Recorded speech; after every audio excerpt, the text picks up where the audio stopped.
bulk diet, animal reset diet, week 2. So I had a really good week, just eating tons of meat, eggs, dairy, fruit, honey, maple syrup, and saw just improvements in the lifting, just feeling nice and strong throughout the movements. I'm not sure if that was just because it had been a while since I had done these particular workout routines. I don't know if it was just my body getting used to the workout, or if it was because of the carbohydrates.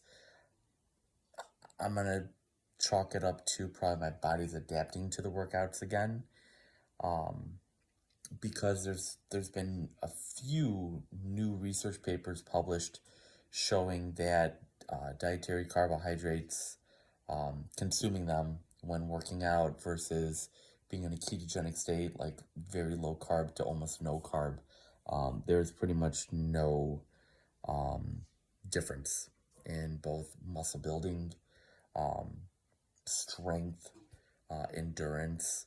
Um, so that's just what's cool about science. Just there's always new things coming out, and that's why I like to experiment on myself and do different types of foods and different types of dietary restrictions and things like that to see how can I get the most out of my body and optimize my workouts, my sleep, my recovery, how I feel, my cognition, all of that type of stuff. Um, so that's kind of how the weightlifting felt this week. Sleep has felt really good. I'm getting a ton of deep sleep. One thing I have noticed though is when I wake up in the morning, I do feel more groggier and just more tired. When I'm in keto, um, I get great sleep, but it hasn't been as restful as it's been being on this high carb animal based diet. But I do wake up feeling recharged, ready to go, ready to crush the day. Once I get my day going, I have my morning drink. And then pretty much right after that, I'll have a banana, 1 1/3 tablespoons of honey, um, and then I'll chug 12 ounces of coffee with a bunch of other uh, stacks of supplements in there. Um, Within 5 to 10 minutes of taking that in, I'm awake, I'm ready to rock it and ready to go. I did get a brand new body scale. It's the Hume Health Body Pod. And I will say the body fat percentage on it is pretty accurate. I would say it's one of the most accurate scales I've come across, comparable to a DEXA Scan machine.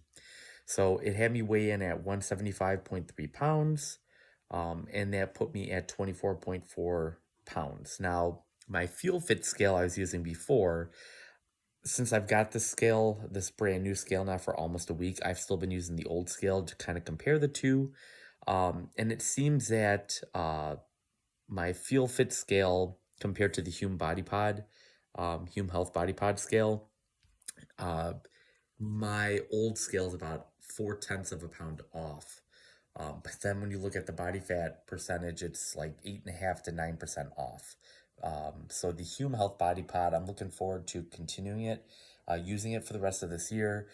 It will give you body breakdowns on your arms, your legs, your trunk, for both the fat mass, the lean muscle tissue, and that's another thing too. Like total lean body mass it's like the numbers are pretty much precisely on point to what my last few DEXA scans have been.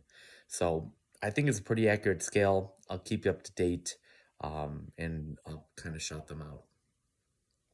Macros stay the same. They're going to stay the same for the next 6 more weeks after this week. That's at 2,800 calories, so that's 175 grams of protein, 80 grams of fat, and 350 grams of carbs. And again, those are all coming from meat, dairy, eggs, fruit, honey, and maple syrup. Just to kind of keep things um, like repetitious and the same.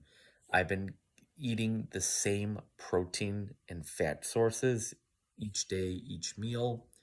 The only thing I'm rotating is the amounts of honey and and maple syrup I consume on a daily basis, the types of fruit that I'm incorporating, but I'm keeping the fat and the protein just very strict in what I eat on a day-to-day basis.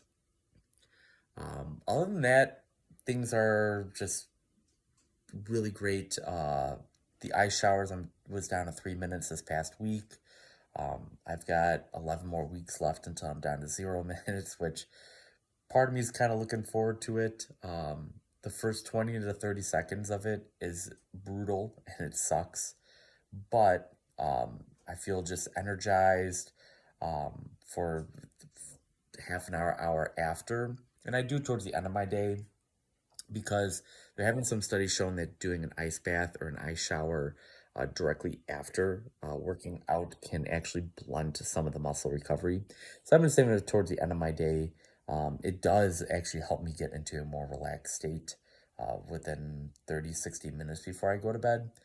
So for those of you maybe looking for something out there to help you fall asleep quicker and better and get into better deep sleep, try experimenting with a 30-60 second ice cold shower.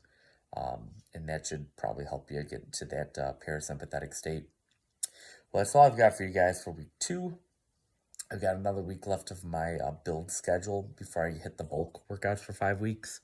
But please keep it locked in here. Please keep following along with me. If you have any questions about the animal-based diet, please put it down in the comment section below. I'd be more than happy to answer them or do the best that I can to answer them. And just thank you all again for continuing to follow along with me. I've been doing this for just a tick over a year now, and I'm planning on probably pausing it once this animal-based diet is done towards the end of March. Just to give myself a little break from doing this, and I'm going to be in a bulk phase for about 3 years, so there's no real rhyme or reason for me to keep these vlogs going. But I'm more than happy to just do some updates here and there and give out any other little tips and stuff that I stumble across. So thanks for tuning on in. I'll see you guys next week.